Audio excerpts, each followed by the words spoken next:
এটা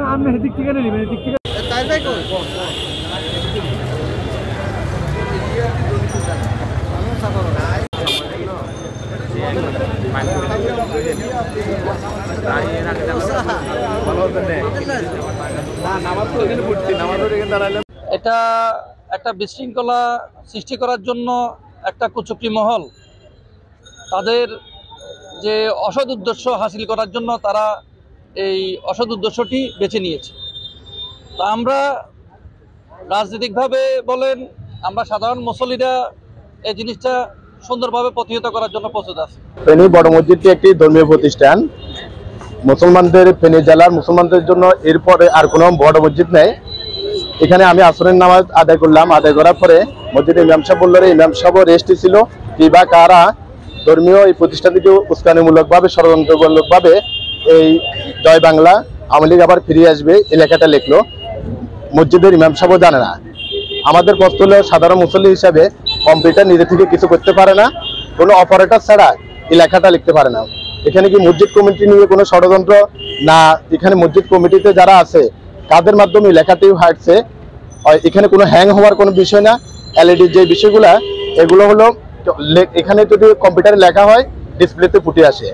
আমরা একজন মুসলমান হিসাবে, একজন সাধারণ মুসল্লি হিসাবে আমরা চাই বড় মসজিদের উপরে যেন কোনো সাম্প্রদায়িক দাঙ্গা না হয়, আওয়ামী লীগ, বিএনপি, জামাত রাজনৈতিক বিষয়গুলো যেন মসজিদ কেন্দ্রিক না আসে। মানে নামাজের সময়সূচিগুলো বেশি উঠে। এখানে আজকে দেখা গেল যে একটা স্লোগান বেশি উঠছে। তো আসলে প্রতিবাদ জানানোর তো কিছু স্পেস আছে। তো আমরাও তো 17 বছর বিরোধী দলে ছিলাম। তো আমরা এখানে আমাদের সদর প্রেসিডেন্ট সালাউদ্দিন মামুন আছে, মামুনের সহ আমরা 4-5 জনও এই নগরীতে মিছিল করছি।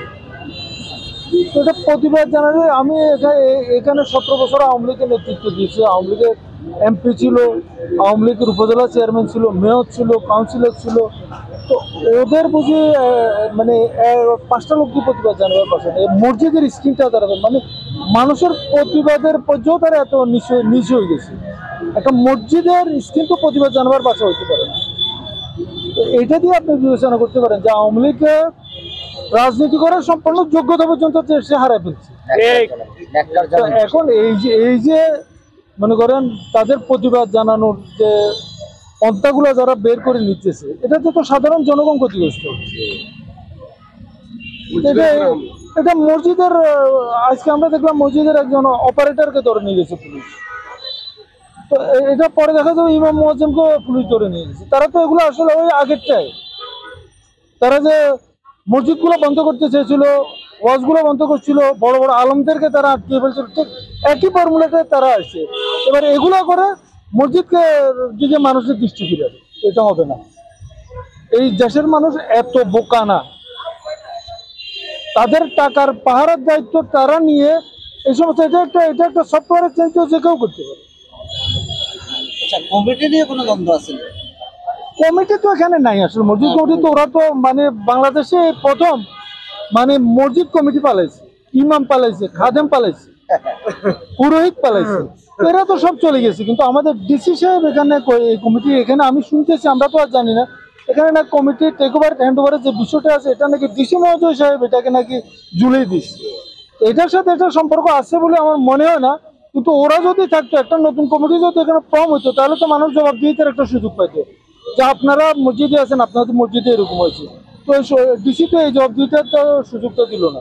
আমি আশা করতেছি যে ডিসি মহোদয় যে কোনো একদিন এসে এটা দ্রুত সময়ে কমিটি করে দিয়ে যাবে। আর এই জাতীয় ব্যাপারগুলো যেটা হচ্ছে, এটা আমরা আইটি বিশেষজ্ঞরা আছে, ওদের থেকে পরামর্শ গোয়েন্দা সংস্থা নিবে, পুলিশ নিবে, এটাই আমি আশা করছি। ধন্যবাদ। আমাদের জেলা বিএনপির সদস্য সচিব বলছে, তার পাশাপাশি আমি একটা জিনিস যোগ করতে চাই, সেটা হচ্ছে স্বৈরাচারের যে পতন হয়েছে, স্বৈরাচারের পতন হওয়ার পরে বাংলাদেশে তারা 1 ঘন্টার জন্য থাকতে পারে নাই, কিন্তু স্বৈরাচারের যারা নেতৃত্ব দিচ্ছে, কিন্তু তাদের দোসররা কিন্তু এখনো রয়ে গেছে। এই যে অপ্রীতিকর ঘটনাগুলো ঘটতেছে, ওই স্বৈরাচারের দোসররাই এই ঘটনাগুলো ঘটাচ্ছে। ইতিমধ্যে আপনি শুনেছেন যে আমাদের এই বড় মসজিদের, ফেনীর কেন্দ্রীয় জামে মসজিদ, এখানে দীর্ঘ 4-5 মাস ধরে কোনো কমিটি নাই, কোনো মানে সাংগঠনিক কাঠামো নাই। তো এটার জন্য আমি ডিসি মহোদয়ের দৃষ্টি আকর্ষণ করব যে এখানে আমাদের মুসলমানদের ধর্মীয় একটি অনুভূতির জায়গা, এখানে এভাবে বেওয়ারিশের মতো ফেলে রাখার কোনো অর্থ হয় না। এখানে যাদেরকে দায়িত্ব দিলে এই মসজিদ সুরক্ষা পাবে, আজকের এই ঘটনাটা ঘটতো না যদি আমাদের এখানে দায়িত্বশীল একটি কাঠামো থাকতো। তো এই জন্য বলবো যে প্রত্যেকটা সেক্টরে এখনো আওয়ামী লীগের দোসররা রয়ে গেছে, এদেরকে এখান থেকে বিতাড়িত করতে হবে।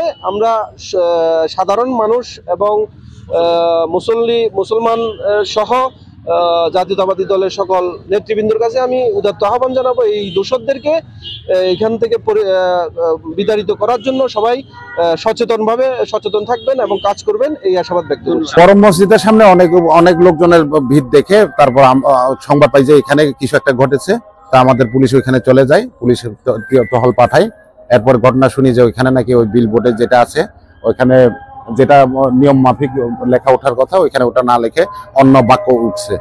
সেগুলো আমরা যাচাই বাছাই করার জন্য কিন্তু লোক পাঠিয়েছি, আমাদের তদন্ত চলতেছে।